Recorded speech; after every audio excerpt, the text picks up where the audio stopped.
Hello, this is Tom, aka Gedeon, here for Tabletop Tap Room, and I am live with. Let me make sure I pronounce your name right. It's Ron Smorynski. Did I pronounce that right? Well, storytelling Ron is probably better. Storytelling Ron's easier. It's Polish. Just so everyone knows, I'm half Polish, half Korean. Okay, that's an interesting combo. Army brat. Okay. Army brat. I'm an Air Force brat. Okay. And now you are a published author of young adults and adult fiction in the fantasy genre. Third-party publisher. It's self-published. I'm doing the Amazon self-publishing thing, so I'm not some cool dude that has all these connections or anything. Yeah, but you've published like 9 more books than I have. No, I've done that. Yeah. So I sold a few. So. Third-party publisher in the RPG space. I saw you had a successful Kickstarter with the Goblin Fortress. Oh yeah, I've done 2: the Goblin Fortress and the Conquest of the Evermire. Yeah. Yeah, and you're an active YouTuber as well. Mm-hmm. And you're a guy who owns a very cool-looking suit of full-plate armor. Yeah. And because I was checking you out on Facebook, you were doing exhibition fights to raise money for Ukraine along the beach there. Yeah, we have different little events, Ren fairs, and I'm sort of the old fogey dude that just kind of walks around and does a couple of swings and then lets the younger guys, have at it or whatever. But no, I was doing all the competitions and all that, but I don't want to fly around. They all got to fly around and do all that. I just want to stay here and take pictures with kids. They love the full plate. So it's a good time. Cool. It looks mad cool. Yeah. So did I miss anything? Why don't you tell us a little bit about yourself? I think that was it. Well, so let's I'll talk about the role playing, my history there. Since 45 years. I don't remember the day. I was right out of the womb. I'm not sure. It was really early on. And I think it was in elementary because it was middle schoolers that I started with. And then eventually they kind of pushed me out because I was a little kid. So I started my own group. What was your first RPG? It was advanced D&D, but we had the other ones too. The basic set. I don't remember the whole, like everyone else. And there was all the terms. I just don't keep that in my mind. But Advanced Dungeons and Dragons is what I started with. But then I moved to, I found the spell law from ICE, International Crown Enterprises. I found that spell law like at the bookstore and was just shocked by those lists of spells and how they kind of broke them down. And then I found MERP, the Middle Earth role playing that they had, and they had, there was the tie-in with that. And so I went over to that. I was really sold on that and started doing that. I played Advanced Dungeons and Dragons for quite a while before I got it, but I remember before high school, I really got into ICE and MERP, and I have all the Middle Earth role playing publications hidden here somewhere, and I used to just love those. But in high school, obviously, I didn't play that much. But and then college a little bit, and towards the end of college, and then after college, I really got into the MERP and the Rollmaster with friends here in LA. And then for the next, I think 10 or 20 years, we played stuff. Cthulhu, we played Rollmaster, and I did the whole homebrew. I created my own system that tied in with Space Master and Rollmaster. I did a lot of Space Master now that I recall with the buddies here. I used to go over and you went on his big screen. This is way back in the day, and I had my laptop and I would put up planets and on his big TV. Oh, wow. We played in like this bachelor pad, and I did sound and all that. This is way before we used the internet or anything. I remember kind of doing all that stuff. Just really getting into it. That's cool. Yeah. So. What inspired you to do a Christian RPG? Because Jesus. Because I went to Bible college, and I love I love my brothers and sisters in the church. But if I get one more person saying to me, because I write for an online fan magazine, when they RPG fan magazine, and when they find that out, they're like, oh, like that Dungeons and Dragons thing. I'm like, yeah, like that. And then they're like, well, isn't that of the devil? And if I hear that Yeah. one more time, so for that reason, I would have never thought to do a Christian RPG. So what was the impetus for you that brought you into doing this project? Yeah, and I do think that this is the first ever. I know there's other Christian role playing games out there. There's a couple. There's the Holy Lands RPG, which I appreciate what they're doing, and then there's that, I don't know, Dragon Raid, which I don't know that much about. But this is one where you actually play a missionary. You actually can speak the words and be a Christian, encountering pagans and villagers and all that, and you actually say stuff to them and why, what's wrong with slavery? I don't understand. We just, we can sell that, and then you got to tell them why, and you got to work on your what you would say. The woke thing that forced us to, we're being, I believe we're being sorted, whether it's Satan or God, starting the clock. It's obvious in the culture we're being sorted, and we don't want to be sorted, right? We want to just have a good time and have fun. Us, I guess Christians or conservatives or whoever. We just want to have a Star Wars. We just want to have Marvel and superheroes. We just want to be entertained. We just want to have NFL football. We just want to have a Dungeons and Dragons. What we don't want is for another religion to come in and start telling us what we have to believe when we rest, right? When we have the Sabbath.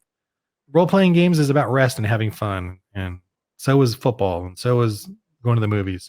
But some people don't believe we should have a rest. Some people believe that they should constantly put in their belief into you, and make you conform. So that's what I saw, with Star Wars. I saw that with football. I saw that with Marvel, and the Holy Spirit says you're not addicted to anything. So I was able to let go. I was able to let go of Dungeons and Dragons. I was really into it, the 5e, with my daughter, because I hadn't played for a while, and I remember playing with the guys, and then my daughter I think my brother just said, hey, 5e is really cool. It's really easy to play. And I was like, and then my daughter was really getting creative and storytelling and all that. So I really got into it with her and with my family, my other daughters, and we just had a good time with 5e. So I was really enjoying it. And then, I started my YouTube channel because of 5e and with people and then when the lockdown happened, I really got into the whole shows. I really love that. And so I started working on that, and just trying it. And it was very stressful. And I really loved how I just kept making mistake after mistake after mistake, but just did it anyway. And as embarrassing and stupid and silly as it was, it now has made me go, I don't care anymore. I'm just going to keep doing it. Well, mistakes are one of the ways we learn.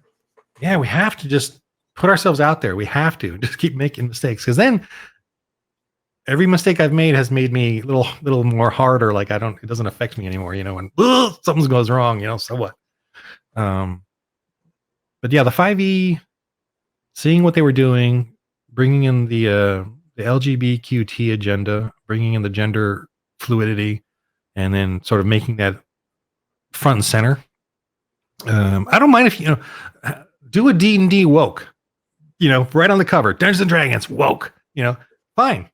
Create a series, but to actually, put it in with the rules and put it in with everything. It's just not, I said, okay, I'm out.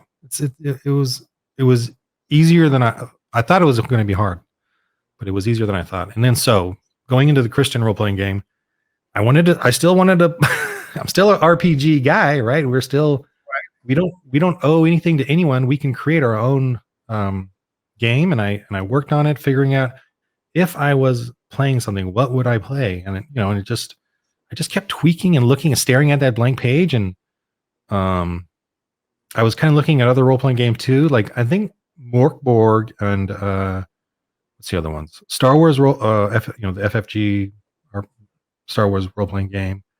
I was sort of looking at those, and Mothership. I think those really helped me spark, wow, we don't need a complicated system. It can be very just fun and simple, and it can be like a shell, and then just go off wherever you want. And that kind of clicked too. And then I realized, why not for the Lord? Why not be able to say that? I love history too. I love medieval and dark history, and we know that's what people did. Missionaries went out on foot village to village. Yes, they converted generally the dukes and the politicians, which I wish they would do that today, to then get all the the villagers to then have to conform to the church. I get it. I'm reading it. I see it. So why not? You gotta do it some way. Yes, Christians back then use controversial ways that we'd be like, I don't care. I don't care. What's going on today? I don't care. Christians can do whatever we want, just like pagans are doing whatever they want. So, but anyway, I go ahead. I know I'm going off, but I don't want to get too dark. Well, I wanted to touch on this too. I mean, we might as well just bring it up. The Satanic Panic has to be a gorilla in the room, and not for me. Well, go ahead. You have that's the premise. Go ahead. The gaming community, I think, has made peace with the Satanic Panic, and they talk about it, and it's kind of like one of those things. When you were a kid, you caught the fish and it was this big, but now 40 years later, I talk about, that fish, it was this big, and not to belittle what people went through, because I have a friend who had his books taken away from them and burned, and had to go back out and buy them again, and not to belittle what he went through, but I kind of think that for the gaming community, it's so I think that's going to be the first thing that's going to come to people's minds if they're solidly in the gaming communities. They're going to be like, what's the Satanic Panic? But then you have the church turns around and they've got this legacy of the Satanic Panic that they just look at it. They just look at it as, that must be of the devil because somebody said it was of the devil, and nobody challenged it, nobody thought about it, nobody questioned it. So you've already indicated it's not a problem for you. I just I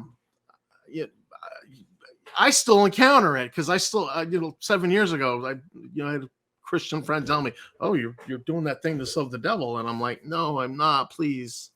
Well, no. The first thing I tell them is on our role-playing game is neutral. A role-playing game can be running the church RPG. You can have a role-playing game called Running the Church. And then I knew about it. I feel like I'm going to say some silly stuff here, but I feel like Hollywood and the news back then is what started it. It wasn't the churches. It was Tipper Gore, whoever, Al Gore's wife or whatever.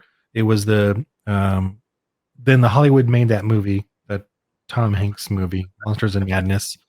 And then that book came out, and I don't want to get into all the controversies because there was so many other horrific things going on with the kid or whatever in college. I don't want to go into, but this whole Satanic Panic to me was I think fabricated by the Hollywood, and I think because they thought they saw Dungeons and Dragons as a threat to their market. I think that's what they saw, and they didn't want kids to play. And they used the churches. They said, let's glam onto this and get the churches involved, and then the churches. There were back then we only had so many channels and we had so many televangelists who kind of controlled the message of Christianity to America, because we only had a few channels and there was only a few televangelists. And those guys were whacked at anyway. And so the small churches didn't have much information to go on except for Hollywood, news, publishers, book publishers, and televangelists on the TV. That's the only information we had. And so I don't think local Christians really, they just were told that this was a satanic panic. And so everyone sort of fell in line. Yeah, I don't think people questioned it is the problem. And we always thought the news was the truth. Yeah. In the 80s. We always just assumed. Right? Even when I went to Bible college, I would ask questions, and it would get me into trouble. And because I would push people, they deploy the pat answer, and I'm not satisfied with a pat answer. Well, why? Because you said that's not good. I was in my late 20s going back to college, and so that always caused trouble. And because 18, 19, 20-year-old, they're kind of okay with a pat answer. They just want to write the right answer down on the test. But it generally got me in a lot of trouble. You mean as in you were questioning the Christians who thought it was a satanic panic? Well, no, like, Or the- if you're just questioning something, why is it do we believe this? Why are we practicing things this way? And then this other group in Christianity obviously is practicing things a little bit different. So I would question, and then I get accused of being the other group. But I'm just like, I want the right answer because I'm doubting Thomas, and I keep pushing. I want to know what the right answer is. So that I don't think we question enough, and sometimes I think you got to question yourself, self-examination, and I just don't know that Christians always question themselves enough. This has been one of the problems I've had in my Christian walk, I would say. Well, in the New Testament, in those letters, that's funny because they're all arguing still, and the different churches have varying levels of fail and success.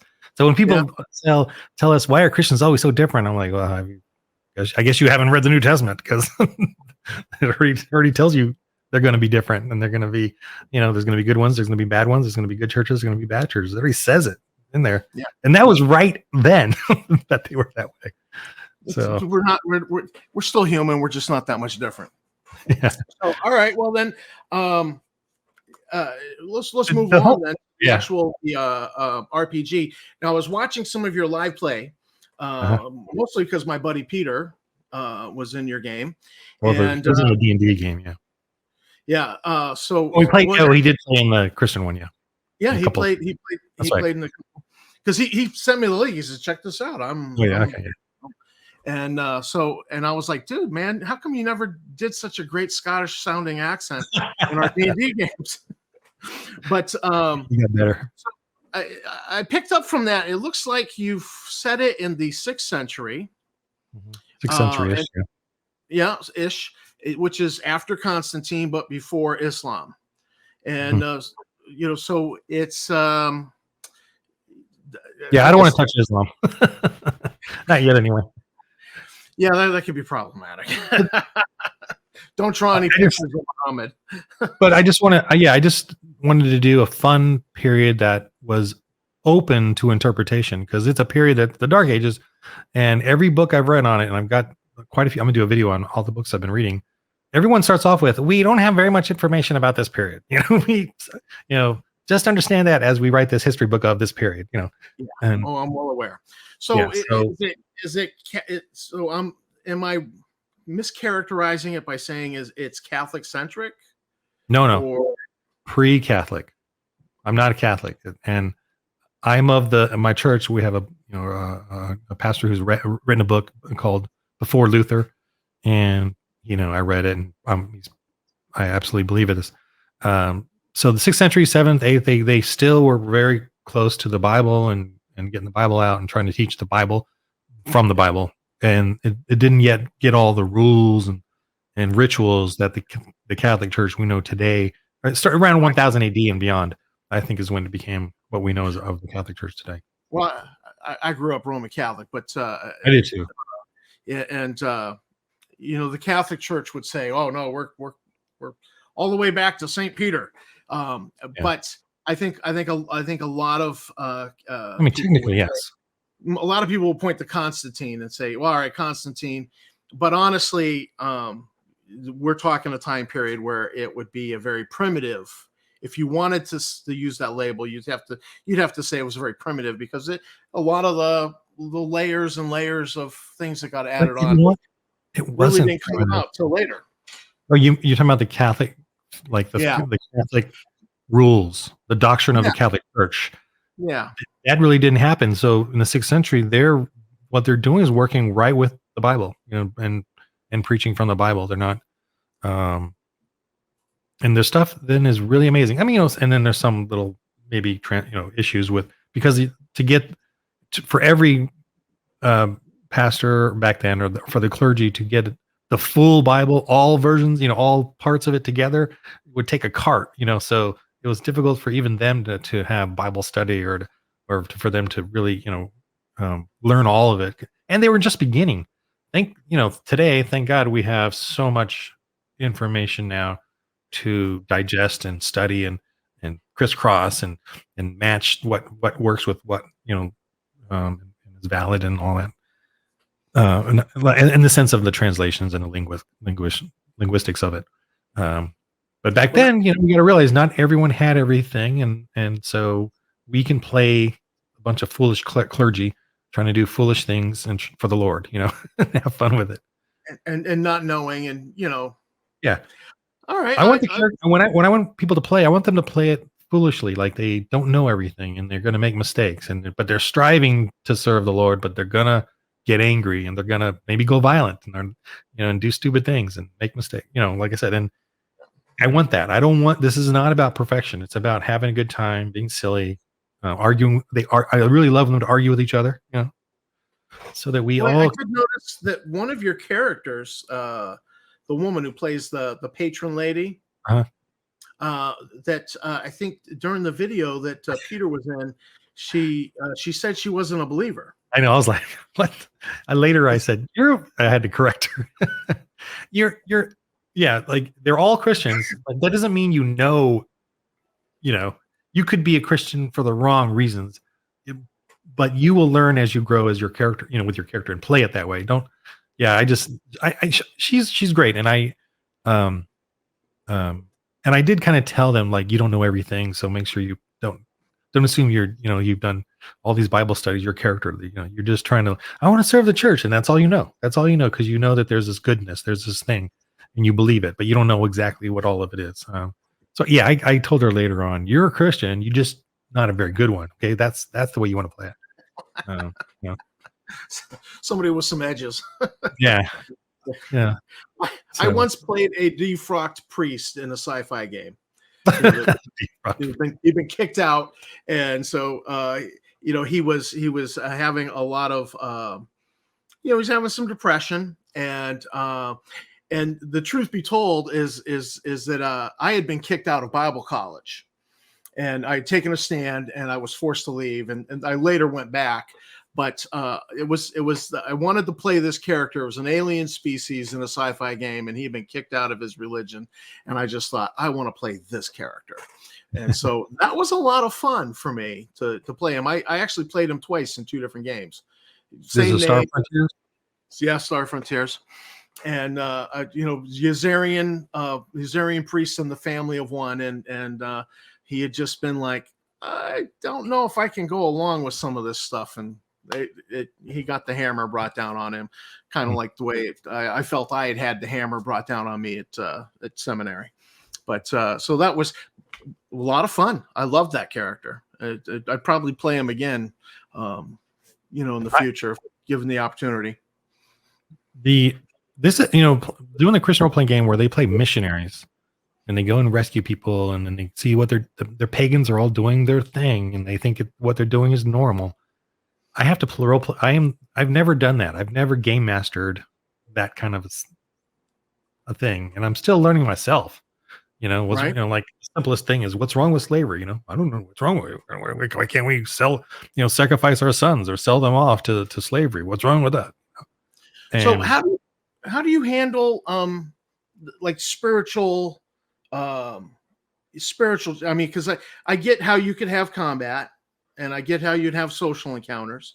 How do you handle spiritual encounters? Like preaching or proselytizing, or if I could use a modern term, like soul winning. I mean, yeah. Do you get extra experience points for getting somebody to pray the sinner's prayer? I don't go that. I don't want them to go that far. I want it to just be very simplistic. If you can convince us in a civil situation, the people that Christ or Jesus Christ or that allow us to rescue or save or protect you, I just get the people to go, okay, well, we think we like you Christians, so maybe we'll let you plant a church here, and then we'll think about it. It's more like that. I try to get them to get to that point, and then when they do, they try to do a bunch of quests to make the people happy, to save them or protect them or whatever. And then I just kind of role play that out. Like, you guys, they like you guys. They're going to help you build your church. They're going to come to the sermons, and then because you've established it, a clergy will come and replace you so that you can go on to the next mission, and then you get your glory, and then you get glory points. And then, and they can have little role playing encounters with the people if they want, and roll for their spirit role, which is their wisdom, and in their preaching, and see how much they can affect someone. If they roll really high, that person is like, yeah, I want to follow Jesus. I want to, I don't. But it isn't like I have them become Christian instantaneously, right? Okay. It's them beginning to accept your Christianity, your church, and then we'll come, Right. And I was curious about that. I'm like, how does he handle that? yeah. So I want to keep it really simple and fun, and that usually role plays pretty quickly, and then 20 or You probably minutes don't or want it 30 to be too grainy, too yeah. detailed. Yeah. And it really is just like D&D. You go out, you find who's suffering, you rescue, you protect them, you help them, and then then for them that's it. They have a party. But for Christians, we plan a church and then move on to the next one. And that's kind of the cycle of the game. Now, what I gathered from watching the videos on YouTube as I researched for this, you're not just doing one RPG. You actually have like 3 planned. Yeah. It's medieval, The Dark Ages. Yep. Post-apocalyptic and sci-fi. Yeah. So you're not doing like a Gamma world. I'm doing a gamma world. I'm not doing like, I don't like angels and demons and that kind of stuff. I'm not into that. I like the human level. And even in the Bible, the angels and demonic influences are tertiary to what the humans are doing, right? I want to stay on the ground floor with the humans. I don't want this angel demon battle, them flying in the skies like superheroes. I want it to be at the human level. So it's a gamma world. It's like Gamma World. It's not like Left Behind or something like that. No. Right. And then there's the sci-fi one. I never even watched Left Behind, so I'm not even sure what I know you're talking about, but I never watched it. So that's the kind of Christian I am. And then and the Christian sci-fi is to me very more, I'm just gonna say it. I feel it's more accurate to science and everything than say Star Wars, but it's gonna feel just like Star Wars. Okay. It's gonna feel so. I don't want to give it away, but there's like it's epic, but again, it's grounded in reality. I don't want it to be so there's aliens, but they're not. But I believe in creation science, so all life comes from Earth, or God created Earth for us. The stars were His glory, not ours. That's why we can't live out there. I don't know what's so confusing about this. So for the sci-fi setting, are we talking that it's like one solar system, or like a sector of space in interstellar travel? Yeah, it's interstellar travel. Yeah.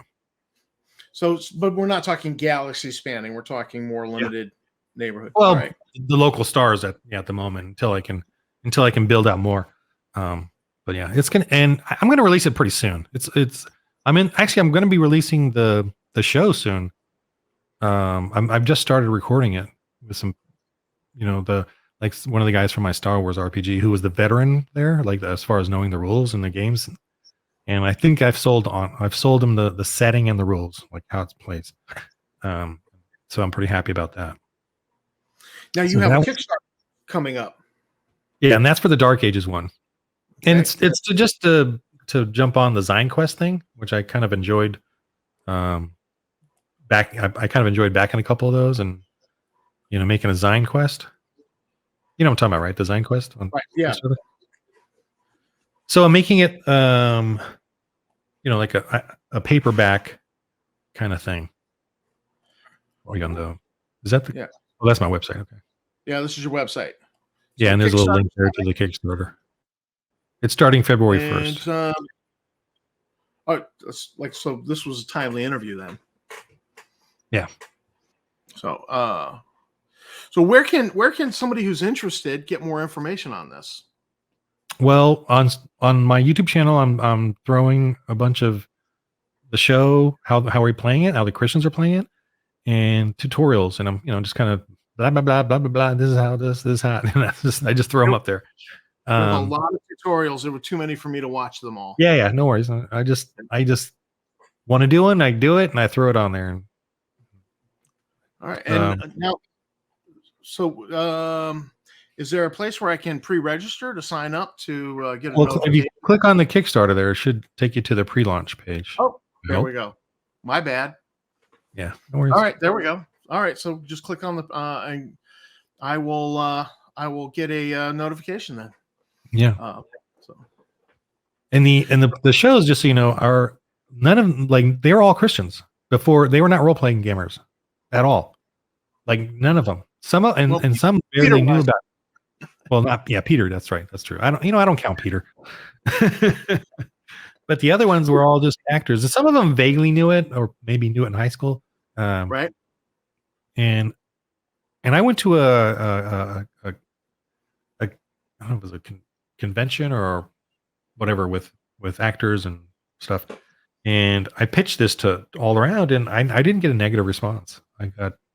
Everyone was like, "Yeah, you're right. We need a Christian role playing game, for fellowship, for to edify, to have fun."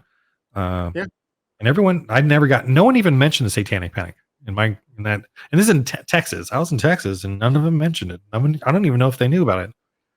They knew about Dungeons and Dragons, but and then they knew it wasn't Christian at all. And I said, "Well, this is a Christian role playing game where you play a missionary," and so they got it. And I love the idea of the 6th century. I mean, I think the Lombards were coming into one of the games you were playing there on YouTube, and I love that. I love history myself, and so I thought this could work. I just it was not something I would have ever come up with. Yeah, I agree with you. When it came very fast, and all of a sudden. And I was so grateful because I couldn't think of anything, and then when it came, it was there. And it's an amalgam of history, right? And it's very simplistic. I don't care about being overarching or matching everything to historical data. I want to introduce the Huns, even though they weren't supposed to be there. They'd already been beaten, like as sort of an outlying evil cults hidden in the forest, still simmering, wanting to return to their glory days. I want to bring up that kind of thing. I want to mix in werewolves, vampires, but they're going to be grounded on the human history of it, not the fantasy version of it. So there's takes on that, that can be scary, but real. Men can be the worst monster of all, and turn themselves into the scariest monsters of all. And that's what's kind of going on here. And I do demonic possession. Okay. Like the dude in the cemetery, the Legion, I am Legion, or we are Legion. That, that's a hulky dude. They couldn't stop him. So there's going to be plenty of those roaming around. I don't mind, there's obviously giants or, 10 feet tall kind of giants. I mean, someone that's 10 feet tall is a freaking giant. That's a giant, so there's going to be that kind of stuff. There's also dragons. There's tales of dragons in the books I've been reading about, and these are of the respected fathers of the church. They have miracles in them. They have dragons. They have evil spirits and possessions. They have all of it in there. It's funny. We kind of ignore those bits for sermons or church history or whatever, but they're there. And dragons are just dinosaurs. There's dinosaurs and there's prehistoric creatures all around old Europe, but they're being eradicated, right? No one's going to live. Yeah, no one's going to live with a T-Rex in the next valley. Okay, they're going to go kill it. They're going to 4 a.m., 5 a.m., torches and pitchforks, and plenty of spears. They're going to go kill it. I buy that. Yeah. And that's the thing. Wolves and bears can the reason they still are, barely, but the reason they're still in Europe right now is because they can go to the remote areas that are cold to survive, right? That's what we have in America. Same thing. The reason we have wolves and bears still survived is because they fled to the cold areas. A T-Rex, a velociraptor cannot do that. They have to live in the warm, comfy areas that we have taken over, or have our, So that's why why aren't there any dinosaurs then? Well, we killed them off. We killed them off very early because we humans took over the equator areas, the equatorial regions and the warm regions rather quickly. But so yeah, plenty of giant lizards and dinosaur types So in the there's dark. opportunity for combat What's in that? the game. There's opportunity for combat. Yeah. So that's what I'm using. Plus giant bears, giant wolves, bigger sizes existed back then. Because today I think we hunt them out if they get too big or if they get too threatening. We can spot them. But back then there was plenty of remote places in Europe for things to thrive and get bigger than normal. So there's plenty of those type of beasts. And also I don't mind having. I'm still working on this. I haven't included in this version of the game, but like demonic, if you have a demonic influence or an evil spirit, you can have an evil eye, like a beholder. You can have a displacer, and it's really more of like a fearful illusion or real thing, but it's still hurting you. It's still taking you down. Like your hit points or I do vitality, and then you can still get kind of beaten down or shock and heart attack. Just from the fear of that. So you can, if you want, you can go that direction with this. And I still feel it's biblically and Christian apropos. So but in that, there's plenty of scope for adventure even in this RPG. Yeah. All right. Well, I was blown away when Peter started texting me saying, "Hey, you gotta check this guy out," and he goes, "You should have him on your show." And I thought, absolutely, and why not? I mean, I just was blown away that I'm still blown away by it. I'm just joyful, grateful that this exists. Whether I did it or not, I don't care. I'm just grateful. Well, no, I'm like, it sounds fascinating, and I do like that era of history. I mean, it's fascinating, and of course, we don't particularly, when I read church history, I like digging into the Augustine and the writers back then. So it's always fascinating, and of course, there were groups that may have been Christian. We don't know much about them because none of their writings survived. Right. But we have hints because of what other people wrote about them, and so I always find that fascinating. Is what can I learn about these people? There's so little information. So and also I want to say that about the paganism of the land. You are free to make up anything you want, and I got that right from a pagan writer who loves, who believed in all the spirits and demons and stuff. And his research was like, there's just everyone made up anything everywhere, from what he can gather. So you feel free as a GM, and I'll make videos on this, but feel free to create an evil entity or spirit or plot all of your own design. And it's still going to be accurate to this history because they all made it up back then, as far as what they believed and what you need to fear and what you need to you need to give us a sacrifice, or this fearful thing will come and hunt you all. You can make that up. I'm not going to be chained or shackled to what someone is telling me that history was actually like, or what you have to follow. Yeah, no, I don't care. I'm going to have fun, make up something, make up a villain or a plot or evil spirit or a big bear or that they treat as an evil spirit or whatever you want to do, make it up. You're in, that's legit. It reminds me of that movie, 13th Warrior. I don't know if it came out in the 90s, and they don't reveal the opposition right away, but they're talking about it being a worm, and so I'm thinking dragon, and I'm thinking Beowulf. And you see the fire coming down from the mountain, but it's just guys with torches. Right. But they're really, really bad. They're very, they're cannibalistic. So I mean, even like the plot of that movie sounds like it'd be good cannon fodder for this game. Yeah, except those are pagans versus pagans. Well, yeah, there was one Muslim. He was the 13th warrior. That's right. Antonio Banderas had a great role in that. Right. Yeah. I always loved But that. no, But same thing though. You whatever's in the dark, it becomes more and more horrific. yeah, Like well, that was like the they, beauty. like the Hellhound. So we're getting stuck here. Oh, you got stuck. So Like a Hellhound. Real quick, I read this thing about the Black Hound or the Black something, and in England they had where they always feared they're black wolves, but they also had fire for eyes. But with a torch, it's gonna flare. It's gonna do that to their eyes. When they're looking at you in the dark. So it's just that kind of stuff that brings up more and more scary things. Well, that was also the beauty of like Alien. You never see the alien till the very end, so it just preyed upon your worry and your fear. Yeah. And that was probably the brilliance of that movie. I think just you don't know the darkness and so yeah.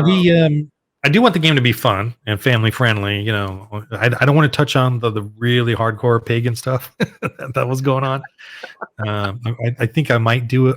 I will. I am going to do, like a 14th century one where it gets satanic and witches and the real stuff. I'm reading that book, Hammer of Witches, and it's evil, but very relatable to today, man. Anyway, but I'm going to do that later, and that one will still be fun, but it's going to be more like 13 and over, I guess, kind of thing. Yeah. I wouldn't want 6 to 12-year-olds to play that one, but this one they should be able to play. This is being a hero, saving the town from whatever oppressive thing you can think of, in a PG-13 or PG manner. right. Slavery is a good one.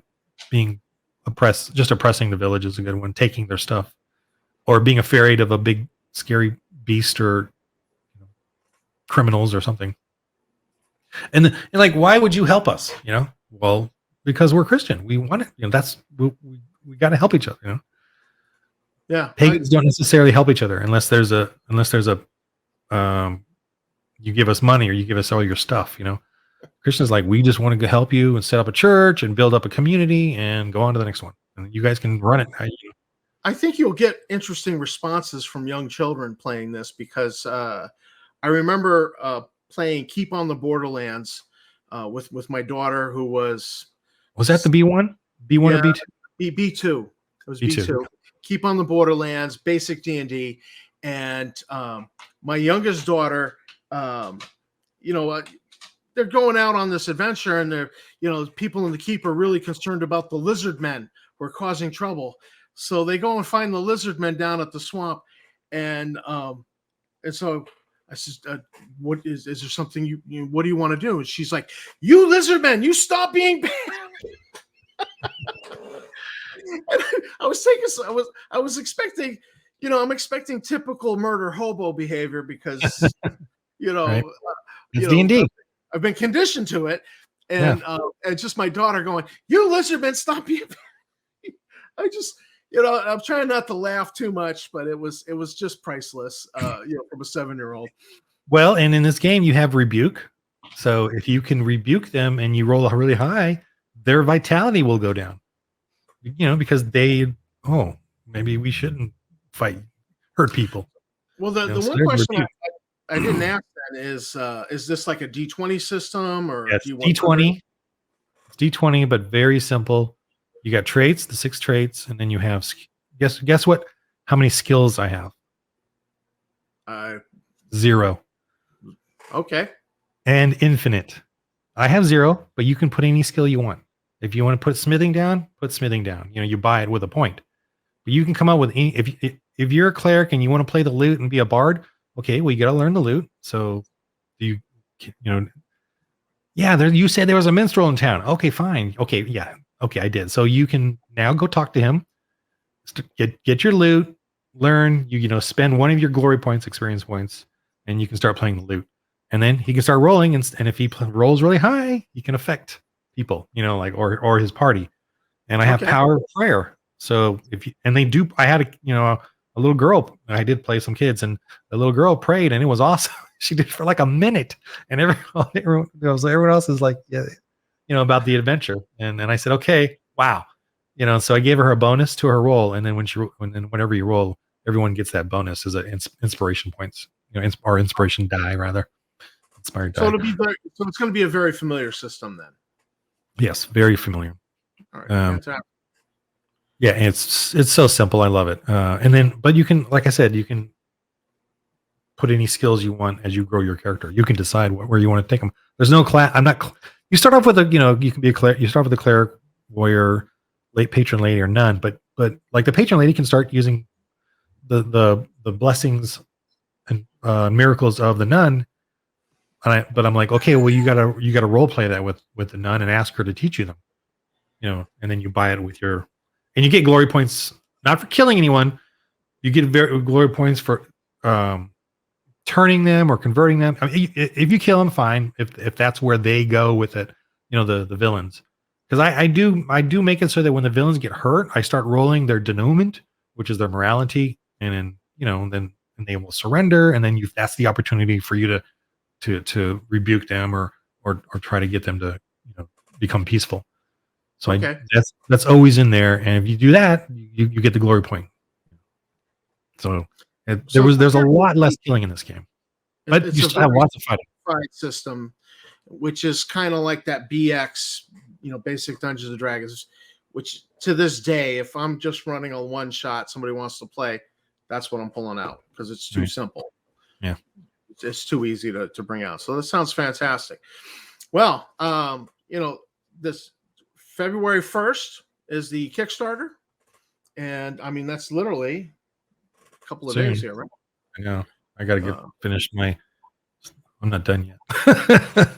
It's on February. Oh, so the game is going to be free. The PDF will be available February 1st on my website. I'm just going to do it. I mean, just download it for free. So, what's the Kickstarter? That's the print, the design. Okay. The print version, and I'm just doing that for the fun of it, really, just to have it. And I love print, and I'm going to do a design first. I at some point I want to do the regular binding, the book binding one. Sure. But I just wanted to do the design for the fun of it, and then I'm asking people to help support me doing shows. So I'm paying I want to pay the actors right now. I did do one show where I paid them, but it's just a lot of money for me to dish out for that. And then the rest of them are people just volunteering the rest of these shows on a weekly basis. And then it's not weekly because actors going to be acting, so right. They got day jobs. Yeah, and that too. But I just love GMing this system. I love it. It's just I don't have to look up any charts. I don't have to. There's 2 pages of combat. And look, I did Roll Master, okay, which is really Rule Master. So Chart Master. Yeah, Chart Master. And in this game, there's no charts. I don't have to look up much. And even with the little that I have there, I still forget. To add this rule or that rule, and it's like whatever. Let's just move on. Have fun. Have fun. Yeah. So yeah, it'll be free on February 1st on the website. And I'll even have the token assets for free too. The first adventures, so you can download the printables and the VTT version. So the rules are free, and they're going to be adventures. There's going to be modules. The first PDF has an adventure at the end there, the basic one, and I have like all the tokens you need, like everything. You can print them out, or if you're playing on the table with your family, or if you play it online, you can use the VTT version, the tokens.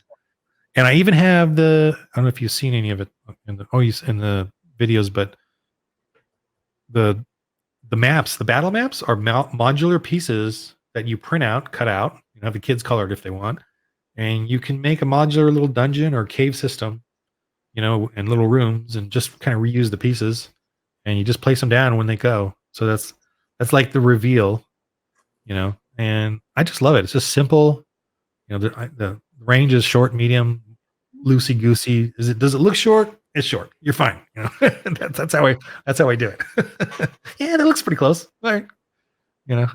So yeah, that sounds like my wargaming club. Yeah, gentlemen's rules.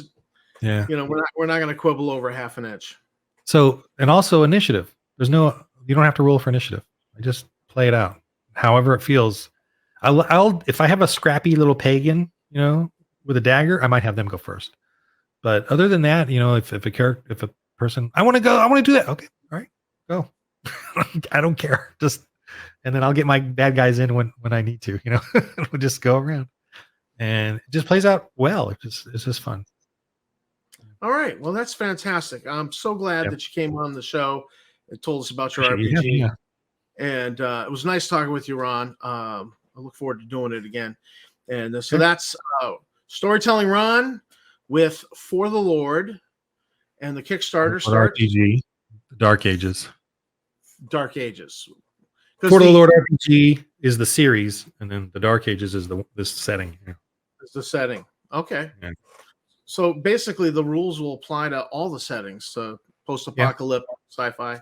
Fantastic. You basically you go from axes and swords to shotguns and chainsaws and flamethrowers to laser guns. And, it just kind of goes down the progression there. And it's going to be right now. I have the sci-fi one is going to be called Christians in Space. I don't know. I don't know if that's going to be good, but I love saying that.